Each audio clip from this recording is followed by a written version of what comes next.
वंदे मातरम। जय हिंद। आप सभी का स्वागत है मोहित बरके स्टडी में।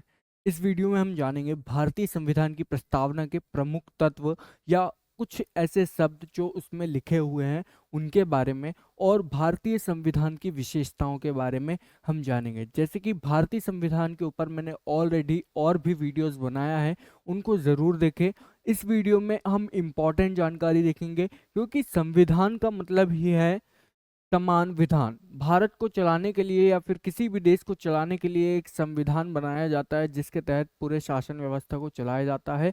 उसमें सभी नियम कानून और जो भी गतिविधियां शासन की होती है, सभी लिखी हुई होती है। उसके आदेशों का पालन करके उसके अनुसार सारे देश का संचालन किया जाता है, जनता उसे मानती है।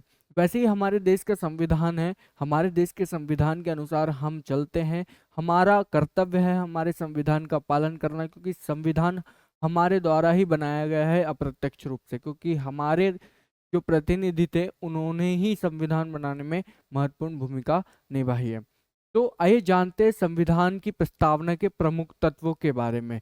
सबसे पहले हम देख लेते हैं कि प्रस्तावना क्या होती है। प्रस्तावना का मतलब होता है संविधान का सार, एक उद्देशिका, इसे भी कहते हैं उद्देशिका। कि इसका मतलब क्या है, इसमें क्या चीज बताई जाती है, वो कहलाती है प्रस्तावना। प्रस्तावना के शुरुआत ही होती है हमारे यहाँ से, हम भारत के लोग से। हम भारत के लोग, जिसमें यहाँ स्पष्ट किया गया है कि भारतीयों द्वारा ही बनाया गया है भारत का संविधान। इसमें एक बहुत इंपॉर्टेंट बात डॉक्टर भीमराव अंबेडकर ने कहा कि यह प्रस्तावना इस सदन के प्रत्येक सदस्य की इच्छानुसार स्पष्ट कर देती है कि इस संविधान का आधार जनता है। इसमें निहित सत्ता व प्रभुता समस्त जनता के पास है। मतलब कि जब शुरुआत होती है हमारे संविधान की प्रस्तावना की, तो वहां पर शुरू होती है हम भारत के लोग भारत को एक संपूर्ण प्रभुत्व संपन्न समाजवादी राज्य, ये सभी शुरुआत होती है। तो मतलब भारत के लोगों से ही शुरू होती है। मतलब कि सारी शक्ति और सारा आधार कौन है, यहाँ पर जनता है। डॉक्टर भीमराव अंबेडकर, जो कि प्रारूप समिति के अध्यक्ष थे, उस समय के तत्कालीन समय के बहुत पढ़े लिखे विद्वान थे, और उन्होंने संविधान के निर्माण में महत्वपूर्ण भूमिका निभाई। अब देख लेते हैं हम एक ऐसे शब्द के बारे में जो कि भारत को अपने निर्णय के लिए सशक्त बनाता है, जिसके आधार पर भारत आजाद है अपने निर्णय सुनाने के लिए। तो वो शब्द है संपूर्ण प्रभुत्व संपन्न। इसके बारे में हम देख लेते हैं। तो 26 जनवरी 1950 से भारत की अधिराज्य की स्थिति समाप्त हो गई और भारत एक संपूर्ण प्रभुत्व संपन्न लोकतांत्रिक गणराज्य बन गया। संपूर्ण प्रभुत्व संपन्न का अर्थ क्या है कि आंतरिक या बाह्य दृष्टि से भारत पर किसी भी विदेशी सत्ता का कोई अधिकार नहीं होगा। कहने का मतलब यह है कि कोई भी बाहरी ताकत भारत के निर्णयों को प्रभावित नहीं कर सकती। भारत अपने निर्णय को सुनाने के लिए स्वयं आजाद है। भारत अंतर्राष्ट्रीय क्षेत्र में अपनी इच्छानुसार आचरण रखता है। वह किसी भी देश से संधि समझौता करने के लिए बाध्य नहीं है। जैसा कि सेकेंड वर्ल्ड वॉर खत्म हुआ था, तो उसके बाद जो पूंजीवादी और समाजवादी विचारधारा फैली शीत युद्ध के दौरान, तब कई देश उपनिवेश के चंगुल से आजाद भी हुए थे। तो कई देशों ने पूंजीवादी व्यवस्था अपना ली, कई देशों ने समाजवादी व्यवस्था की ओर अपना लिया, लेकिन कुछ ऐसे देश रहे जिन्होंने अपने आप को आजाद रखा, वही गुटनिरपेक्ष देश कहलाए। उनकी अपनी नीति रही और वे किसी भी गुट में शामिल नहीं हुए। ऐसे देश में हमारा देश की विशेषता यह है कि हम किसी से भी संधि करने के लिए यानी मित्रता करने के लिए बाध्य नहीं है कि आपको उनके साथ रहना ही होगा। अब हम अपने राष्ट्रीय हित को ध्यान में रखकर अब हम संधि या समझौता कर सकते हैं जैसा हमें लगेगा, लेकिन हम किसी स्पेशल गुट में शामिल नहीं हो सकते। यह हमारी विदेश नीति की ताकत है और यह हमारी संप्रभुता है। अब समाजवादी राज्य के बारे में हम देखते हैं। तो समाजवादी राज्य से क्या तात्पर्य है, जो लोक कल्याणकारी प्रजातांत्रिक हमारे से समाजवाद से रिलेटेड है। मतलब कि जनता के कल्याण के लिए हमारे यहाँ समाजवाद को अपनाया गया है। मूल संविधान की प्रस्तावना में समाजवादी शब्द नहीं था, परंतु 42वें संविधान संशोधन 1976 में प्रस्तावना में समाजवादी शब्द जोड़कर भारत को एक समाजवादी राज्य घोषित किया गया, जो कि रूस या चीन के समाजवाद से जुड़ा नहीं है। ये अपनी एक अलग विशेषता रखता है। इसमें प्रजातंत्र शामिल है, यानी कि जनता की भलाई के लिए समाजवादी व्यवस्था को शामिल किया गया है इसमें। इसका उद्देश्य है गरीबी को मिटाना, आर्थिक और सामाजिक न्याय की स्थापना करने के लिए इसका व्यवस्था की गई है। अब हम देख लेते हैं धर्मनिरपेक्ष राज्य। धर्मनिरपेक्ष, वैसे तो हमारे यहाँ पंथ निरपेक्ष शब्द जोड़ा गया है, धर्मनिरपेक्षता शब्द 42वें संविधान संशोधन 1976 के दौरान ही जोड़ा गया था। और इसमें धर्मनिरपेक्ष राज्य का मतलब क्या होता है? धर्मनिरपेक्षता का अर्थ मैं ऑलरेडी पिछले वीडियो में बता चुका हूं, आप जाके वो वीडियो जरूर देखें, संविधान से रिलेटेड बहुत इंपॉर्टेंट है। और इसमें भी बता देता हूं कि धर्मनिरपेक्षता का मतलब एक तो शब्द के तौर पर होता है कि पूरी तरह राज्य को धर्म से अलग कर देना, लेकिन हमारे देश में क्या है कि मतलब धर्मनिरपेक्षता का मतलब है कोई भी स्टेट धर्म के मामले में अपना विचार प्रकट नहीं करेगा, उसे राज्य की गतिविधियों में पूरा अलग कर देगा। लेकिन हमारे देश की धर्मनिरपेक्षता ये है कि भारत का कोई धर्म नहीं है, राष्ट्र धर्म नहीं है, कोई भी एक नेशनल धर्म नहीं है। यहाँ पर हर धर्म को सम्मान दिया जाता है, हर धर्म को बराबर सहयोग और जो भी समर्थन होता है वो दिया जाता है। किसी विशेष धर्म को प्रोत्साहित करने का कोई राज्य काम नहीं करता है, यानी कि समान रूप से सभी धर्मों के साथ व्यवहार राज्य करता है। राज्य का मतलब है देश हमारा जो कानूनी रूप से जुड़ा हुआ है। देश के सारे नागरिकों को अपनी आस्था के अनुसार धर्म को मानना, उपासना करना और प्रचार प्रसार करने की स्वतंत्रता दी गई है, जो कि धार्मिक स्वतंत्रता के अंतर्गत शामिल है 25 से 28 तक। हम देख लेते हैं लोकतंत्रात्मक गणराज्य शब्द का क्या मतलब है। लोकतंत्रात्मक शब्द का मतलब है कि हमारे यहाँ डेमोक्रेसी है, जो भी शासन व्यवस्था हमारी चलाई जाएगी वो लोकतंत्र के आधार पर चलाई जाएगी, जनता के द्वारा चलाई जाएगी, जनता उसकी भागीदारी देगी। जनता अप्रत्यक्ष रूप से प्रत्यक्ष रूप से अपने प्रतिनिधि चुनेगी और अप्रत्यक्ष रूप से वे राष्ट्रपति का भी चुनाव होगा। तो बहुत सारी ऐसी व्यवस्था है, इसमें गणतंत्र शब्द भी इसमें शामिल है। गणतंत्र जो कि भारत का राष्ट्रपति भी चुनाव के द्वारा होगा, वंशानुगत नहीं होगा, क्योंकि कई देशों में क्या व्यवस्था थी, वहां पर वंश यानी कि पहले राजा महाराजा होते थे तो वे भी अपने बेटे को राजगद्दी सौंप देते थे। लेकिन हमारे देश में ऐसी व्यवस्था नहीं है। जो योग्य है, जो जरूरी है देश के लिए, जो शासन के लिए जरूरी है, उसे उस पद की पोस्ट दी जाएगी। वैसे ही हमारे देश में राष्ट्रपति का भी चुनाव होता है। इसमें जनता अप्रत्यक्ष रूप से अपनी भागीदारी देती है, क्योंकि जनता अपने प्रतिनिधि चुनकर डायरेक्ट चुनती है और वे प्रतिनिधि का जो होते हैं वे जाकर वहां पर राष्ट्रपति का चुनाव करते हैं। अब हम देख लेते हैं स्वतंत्रता, समानता और बंधुत्व। ये जो शब्द हैं ये बहुत इंपॉर्टेंट रखते हैं। स्वतंत्रता का अर्थ यानी कि सभी देश के सभी नागरिकों को राजनीतिक स्वतंत्रता का अधिकार है और भी स्वतंत्रता अधिकार है उन्हें, बोलने, अभिव्यक्ति, मल्टीपल टाइप्स ऑफ स्वतंत्रता उन्हें प्राप्त है। समानता का अर्थ है सभी नागरिकों को उनकी उन्नति और विकास के लिए किसी भी प्रकार के धर्म, जाति, वर्ग, किसी के आधार पर भेदभाव नहीं किया जाएगा और सभी को समान अवसर दिया जाएगा। बंधुत्व का मतलब है कि सभी नागरिकों को आपसी भाईचारे की विकास करने को कहा गया है। यह हमारा मूल कर्तव्य भी आता है कि हमें एकता और भाईचारे की भावना हमारे देश में बढ़ाना चाहिए और राष्ट्र को जोड़कर रखने का प्रयास करना चाहिए, जिसके लिए हम अगले शब्द पर आते हैं, एकता और अखंडता। ये भी शब्द 42वें संविधान संशोधन के द्वारा प्रस्तावना में जोड़ा गया, जो कि हमारा एक मूल कर्तव्य है। हरि विष्णु कामत जी कहते हैं कि हमें इस बात पर गर्व है कि हमारा संविधान विश्व का सबसे विशालकाय संविधान है। यानी कि पूरी दुनिया का सबसे बड़ा संविधान कौन सा है? वो भारत का संविधान है। अब हम संविधान की प्रमुख विशेषताएं भी देख लेते हैं।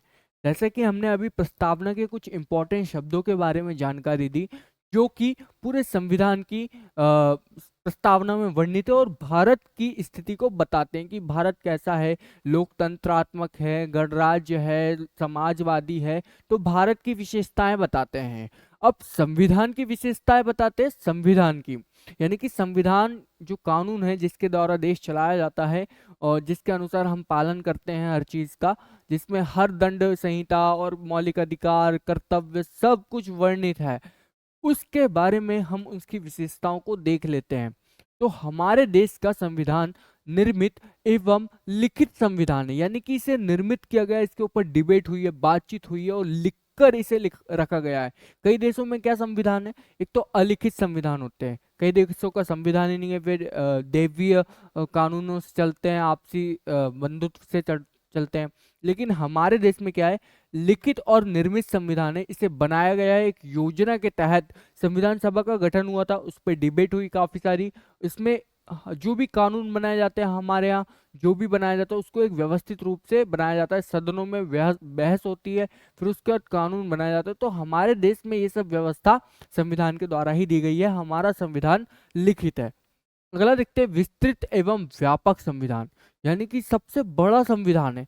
जबकि अमेरिका में संशोधित संविधान में केवल 21 अनुच्छेद है, चीन के अनुच्छेद में केवल 106 है। हमारे देश में मूल संविधान में 395 थे। अब देख लेते हैं संपूर्ण प्रभुत्व संपन्न लोकतंत्रात्मक गणराज्य, ये भी संविधान की विशेषता है। इसमें भी सभी सर्वोच्च सत्ता किसमें, जनता में निहित है। कठोर एवं लचीलेपन का सम्मिश्रण है, यानी कि कुछ जो संशोधन है हमारे संविधान में वे आसानी से हो जाते हैं, उनके लिए सर्वसम्मति आसानी से मिल जाती है, सबकी बहुमत आसानी से मिल जाता है। लेकिन कुछ ऐसे भी कानून होते हैं या फिर विषय होते हैं जिनके लिए 2/3 से ज्यादा बहुमत की जरूरत पड़ती है, आधे से ज्यादा बहुमत की जरूरत पड़ती है, आधे से ज्यादा वोट उन्हें चाहिए होते हैं। संघात्मक होते हुए भी एकात्मक है। संघात्मक का मतलब है कि केंद्र और राज्यों के मत शक्ति का बंटवारा, जैसे कि हमारे देश में सेंट्रल गवर्नमेंट भी होती है और हर राज्य की अपनी एक सरकार भी है। लेकिन जब राज्यों में आपातकाल या किसी कारण से वहां पर राष्ट्रपति शासन लगाया जाता है तो केंद्र की सरकार हमारी बढ़ जाती है, केंद्र की शक्ति बढ़ जाती है और केंद्र को ज्यादा शक्ति दी गई है हमारे यहाँ। एकात्मक व्यवस्था इसमें शामिल है और सबसे ऊपर संविधान है। और यहाँ पर कोई भी दूसरी नागरिकता नहीं है, केवल एक ही नागरिकता संविधान में वर्णित की गई है, इकहरी नागरिकता, जो कि भारत में केवल इकहरी नागरिकता है, यानी कि भारत में केवल एक ही नागरिकता है, भारतीय कहलाते हैं। अब देख ले सार्वभौमिक वयस्क मताधिकार। सार्वभौम वयस्क मताधिकार क्या है कि हर वो व्यक्ति 18 वर्ष जिसने अपनी आयु पूर्ण कर ली हो उसे राजनीतिक रूप से अपने भागीदारी देने का अधिकार प्राप्त है, चाहे वह व्यक्ति किसी भी धर्म का हो, किसी भी जाति का हो, किसी भी प्रजाति का हो, वो चाहे अमीर हो चाहे गरीब हो, उसे राजनीतिक गतिविधियों में अपना मत देने का अधिकार है कि बिना किसी भेदभाव के। मत का मतलब है वोट देने का अधिकार है, अपने विचार रखने का अधिकार है, उनकी गतिविधियों में शामिल होने का अधिकार है, लेकिन वो 18 वर्ष की आयु पूरी कर लेना चाहिए। स्वतंत्र न्यायपालिका है हमारे यहाँ, सर्वोच्च न्यायालय है हमारे यहाँ सबसे ऊपर। स्वतंत्र न्यायपालिका का मतलब यह है कि न्यायपालिका किसी के नीचे दबी नहीं है, इसका जो फैसला है वो न सरकार दबा सकती है न किसी प्रकार से कोई ताकतवर व्यक्ति, केवल न्यायपालिका अपने विचारों पर आजाद है। अब देखते हैं मौलिक अधिकारों की व्यवस्था। भारतीय संविधान में मौलिक अधिकारों की व्यवस्था दी गई है। मौलिक अधिकार जो भारतीयों या किसी भी नागरिक के लिए उसके सर्वांगीण विकास के लिए, उसके सारे विकास के लिए जरूरी होते हैं, वे अधिकारों को संविधान में दी गए हैं।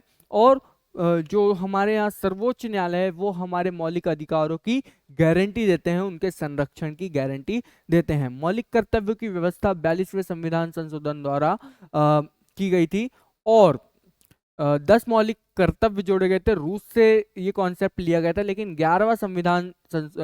11वां मौलिक कर्तव्य भी जोड़ा गया, जिसमें अभिभावकों द्वारा शिक्षा से रिलेटेड इसमें जोड़ा गया, अपने बच्चों को पढ़ाने का एक मौलिक कर्तव्य जोड़ा गया है। राज्य के नीति निर्देशक सिद्धांत का कॉन्सेप्ट आयरलैंड से लिया गया था। ये जो होते हैं वो क्या करते हैं, सामाजिक और आर्थिक न्याय दिलाने के उद्देश्य से राज्य के नीति निर्देशक सिद्धांत संविधान में शामिल किए गए, जो सरकार को मार्गदर्शन देते हैं कि इस तरीके की नीतियां बनाएं। पर ये एक प्रकार से मार्गदर्शन ही होते हैं, इनको मानना नहीं मानना सरकार के ऊपर डिपेंड करता है। एकीकृत न्याय व्यवस्था। एकीकृत न्याय व्यवस्था का मतलब है कि हमारे यहाँ सबसे ऊपर सर्वोच्च न्यायालय अदालत है, इसके नीचे उच्च न्यायालय है और इसी प्रकार से अन्य न्यायालय भी है। एक पिरामिड की तरह होता है कि सबसे ऊपर सर्वोच्च न्यायालय। जैसे मैं उदाहरण दूं तो सबसे नीचे हम कह सकते हैं कि एक छोटा सा न्यायालय है, वहां पर कचहरी वगैरह होता है, कोई फैसला वहां पर ले लिया जाता है। यदि वो फैसला व्यक्ति को सही नहीं लग रहा तो वह हाई कोर्ट में अपनी अपील जारी करेगा, अपील दायर करेगा। फिर यदि वहां का फैसला भी उसे सही नहीं लग रहा तो वो सर्वोच्च न्यायालय में भेजेगा, और सर्वोच्च न्यायालय वो फैसला यदि बता दे और यदि वो भी सही नहीं लग रहा तो फिर वो फिर से सर्वोच्च न्यायालय अपना फैसला बदल सकता है यदि व्यक्ति सही है, और नहीं तो फिर उसका जो निर्णय है वो मानना ही पड़ेगा। और फिर एक क्षमादान की शक्ति हमारे यहाँ राष्ट्रपति को दी गई है। मतलब सर्वोच्च न्यायालय से यदि कोई व्यक्ति फांसी की सजा प्राप्त करता है या फिर किसी प्रकार की और सजा प्राप्त करता है तो उसको क्षमादान या फांसी की सजा क्षमा करने का जो अधिकार है राष्ट्रपति के पास है। लेकिन राष्ट्रपति की नजरों में वो व्यक्ति जरूरी होना चाहिए, तभी वो क्षमा प्राप्त कर पाएगा। आपातकाल की व्यवस्था। आपातकाल की व्यवस्था हमारे संविधान में 3 प्रकार से की गई है, जिसमें संकट के समय और आंतरिक अशांति आने पर या फिर किसी प्रकार के वित्तीय आपातकाल होने पर या बाहरी आक्रमण की स्थिति पर हमारे यहाँ आपातकाल लगाया जा सकता है। जैसा कि हमारे यहाँ जो आपातकाल लगा, इमरजेंसी लगी थी 1975 में लगी थी इंदिरा गांधी जी के समय, वो भी आपातकाल लगाया गया था। लोक कल्याणकारी राज्य की स्थापना। भारत ने अपने आप को क्या लोक कल्याणकारी राज्य घोषित किया, यानी कि हमारे यहाँ जो भी गतिविधि होती है वो जनता की भलाई के लिए की जाती है। जनता के सामाजिक, आर्थिक, राजनीतिक न्याय को ध्यान में रखकर ये जो भी योजनाएं बनाई जाती है वो इन सब का ध्यान रखा जाता है। अब हम देखते हैं अस्पृश्यता का अंत भी भारतीय संविधान के अंतर्गत किया गया है। जैसे कि अस्पृश्यता का कॉन्सेप्ट यानी कि छुआछूत का कॉन्सेप्ट हमारे भारतीय इतिहास में सबसे ज्यादा प्रसिद्ध रहा, जिसमें जो उच्च जाति के जो लोग थे वे शूद्रों या निम्न जाति के लोगों को अछूत मानते थे, उनको छूते तक नहीं थे, उनको बैठने तक नहीं देते थे, उनको पानी पीने के भी कोई उनके साथ पानी पीने का भी कोई कॉन्सेप्ट नहीं था। वे दूर से उनके, जब पुराने समय की बात बताऊं तो वे अपने पीछे झाड़ू बांधकर चला करते थे, वे ताली बजाते हुए चलते थे, बर्तन बजाते हुए चलते थे, ताकि कोई उच्च जाति का व्यक्ति यदि वहां पर रहे तो वो कहीं और चले जाए। और उन्हें जो जानवर मर जाते थे उनका दाह संस्कार, मतलब बहुत सारी ऐसी चीजें थी, काफी सारी, जो वे काम करते थे। तो छुआछूत का ये कॉन्सेप्ट तब से बढ़ा, और जो उच्च जाति के लोग थे वे उन्हें अच्छा नहीं मानते थे कि ये ऐसे ऐसे काम करते हैं। लेकिन इतिहास जिसको पता है वो व्यक्ति इतिहास जानेगा, तभी वो समझ पाएगा कि अस्पृश्यता का कॉन्सेप्ट क्या था और क्यों छोटी जाति के लोगों को छुआछूत कहा जाता था। और इसमें कोई उनकी गलती नहीं थी, वो उस जाति में जन्मे, इनकी कोई गलती नहीं थी। क्यों? क्योंकि जो छोटी जाति, जाति किसने बांटा है? इंसान ने बांटा है ना। कोई भगवान ने तो बांटा नहीं, और भगवान भी बांटता तो गलत था। क्यों? क्योंकि किसी को हक नहीं है किसी के साथ छुआछूत का भेदभाव करे, किसी के साथ, किसी के उसके इंसान के साथ कोई बुरा बर्ताव करे। अगला देखते हैं। तो ये सब हमारे यहाँ संविधान में ये कॉन्सेप्ट दिए गए थे, संविधान की विशेषताएं थे। और डॉक्टर भीमराव अंबेडकर ने क्या कहा? हमने भारत को सर्वश्रेष्ठ संविधान दिया है। मैं यह कहना चाहूंगा कि नए संविधान के अंतर्गत स्थिति बुरी होती है तो इसका कारण यह नहीं होगा कि हमारा संविधान बुरा है, वरन हमको यह कहना होगा कि हम लोग बुरे हैं। इसका मैं सीधा सा अर्थ बता दूं तो इसका मतलब यह है कि अगर संविधान का पालन करना हम नहीं जानते तो वो संविधान हमारे लिए इम्पोर्टेंट नहीं होगा। इसका ये मतलब नहीं है कि संविधान गलत है, उसको पालन करने आना चाहिए, तब संविधान सही है। क्योंकि संविधान लचीला है, कठोर भी है। हमारे यहाँ कई बार आलोचना होती है कि संविधान के कारण कई लोग जो होते हैं अपराधी होते हैं, उनको उनको मतलब कि वो मिलती है सजा, सजा नहीं मिल पाती, काफी टाइम लग जाता है। लेकिन संविधान ये भी गारंटी देते हैं कि कहीं गलती से भी किसी व्यक्ति को जो मासूम है उस व्यक्ति को सजा ना मिल जाए। इस कारण से संविधान पूरी प्रोसेस के तहत उस व्यक्ति के लिए निर्णय तक पहुंचने में व्यवस्था की है सर्वोच्च न्यायालय में, काफी सारे केसेस चलते हैं, काफी रिसर्च होती है, क्योंकि किसी भी प्रकार से मौलिक अधिकारों का हनन नहीं होना चाहिए, ये संविधान की प्राथमिकता है। क्योंकि कई ऐसी स्थितियां होती है जिसके चलते, मनोवैज्ञानिक स्थिति होती है, सामाजिक स्थिति होती है, राजनीतिक स्थिति होती है, बहुत सारी ऐसी स्थितियां होती है जिसके कारण दबाव में आकर लोग अपराध कर बैठते हैं, लेकिन वे ऐसा करना नहीं चाहते। तो इसका मतलब ये नहीं कि उस व्यक्ति ने अपराध किया, उसके लिए हमें उसका पूरा बैकग्राउंड रिसर्च करना होता है कि किस स्थिति से उसने अपराध किया। हालांकि उसने अपराध किया तो उसके लिए उचित सजा का व्यवस्था भी संविधान में किया गया है, किस प्रकार से जो भी सजा उसको प्रदान की जाएगी। लेकिन इसका ये मतलब नहीं कि किसी ने छोटा मोटा अपराध किया और उसे सीधे फांसी दे दी जाए। तो यही पूरी व्यवस्था संविधान के तहत की गई है, और संविधान को समझना बहुत इंपॉर्टेंट है। यदि संविधान नहीं समझे तो कोई भी कानून नहीं समझ सकते। जय हिंद, वंदे मातरम। फिर मिलेंगे किसी नए वीडियो में।